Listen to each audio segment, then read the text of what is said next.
Doctor Sreevarma ஆயுள் தரும் ஆயுர்வேதா அறுவை சிகிச்சை இல்லா குணம் ஆயுள் கால நிவாரணம். சந்தான நடிப்புல உருவாக்கி இருக்கக்கூடிய டிடி நெக்ஸ்ட் லெவல் திரைப்படம் நாளை உலகமெங்கும் ரிலீஸ் ஆக இருக்கக்கூடிய நிலையில அந்த படத்துல திருப்பதி ஏழுமலையான் பாடலை கிண்டல் செய்யும் விதமா கிளாஸா பாடல் இடம்பெற்றிருப்பதாக ஜனசேனா கட்சியின் போராட்டம் நடத்தினார்கள். மேலும் காவல் நிலையத்திலும் புகார் கொடுத்திருக்காங்க.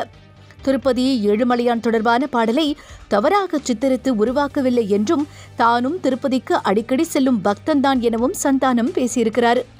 ஆனால் பாடலை நீக்கவில்லை என்றால் 100 கோடி ரூபாய் நஷ்டஈடாக கொடுக்கணும் அப்படின்னு மான நஷ்ட வழக்கு போட்ட நிலையில தற்பொழுது படத்திலிருந்து அந்த பாடல் படக்குழு நீக்கி இருக்கிறதாகவும் தகவல்கள் வெளியாயிருக்கு. நடிகர் கூல் சுரேஷ், பவன் கல்யாண் காலில் கூட விழற சந்தானம் படத்தை தடை செய்ய வேண்டாம் அப்படின்னு நேற்று நடைபெற்ற பட விழால பகிரங்கமா கீழே விழுந்து மன்னிப்பு கேட்டிருந்தாரு.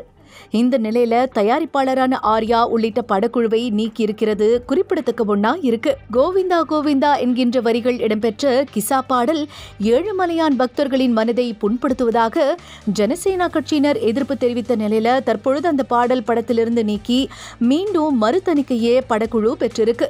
நாளை வெளியாகும் டிடி நெக்ஸ்ட் லெவல் படத்துல அந்த பாடல் இடம்பெறாதது படக்குழு உறுதியளிச்சிருக்குன்னு தான் சொல்லணும். திருப்பதி ஏழுமலையானின் நாமத்தை கிண்டல் செய்யும் கேலியா பாடல்கள் மற்றும் படங்கள்ல பயன்படுத்தக்கூடாது அப்படின்னு ஜனசேனா கட்சி கடுமையான எதிர்ப்புகளை தெரிவிச்சிட்டு வருது.